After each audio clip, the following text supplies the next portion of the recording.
はい、今日はですね、自宅のプライベートラジコンコースの方から、走行会の様子ということで動画にしようと思います。もうすでにですね、それぞれ思い思いのマシンでですね、走らせていただいてるんですけれど、うちの最大のこのコースの特徴というとですね、やっぱりこの橋が2箇所かかってるんで、この橋をいかにうまくですね、走りきれるかっていうのが一番のポイントじゃないかなと思います。すでにですね、僕の方ももうここの橋をですね、何度も落としてますし、何度もぶつけて壊してるんですけれど、今日来られた方々がですね、最後まで無事に、車を壊さずに帰れるかどうかはちょっと分かりませんけれど、何度落とすか、それも含めて楽しみにしながら今日は遊んでみようと思います。それではですね、僕の方もちょっと準備して、一緒に走らせてもらおうと思います。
ごめんなさい。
入院の後ですね。退院してから。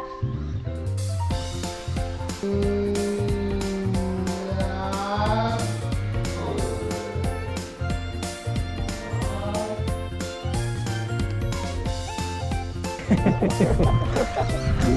リデーバギーウィリーしたね。ホリデーバギーすらもウィリーするグリップの高さ。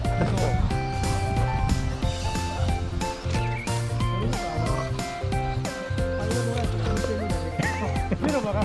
究極にダメ。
はい、今日はですね、自宅のプライベートラジコンサーキットコースの方に、皆さんを呼んでそれぞれ走っていただきました。結局ですね、両方にかかったこの橋から、皆さん一度は、落としていただきました。中にはですね、ジャンプ失敗で壊れたっていう方もいらっしゃいましたし、いろいろな、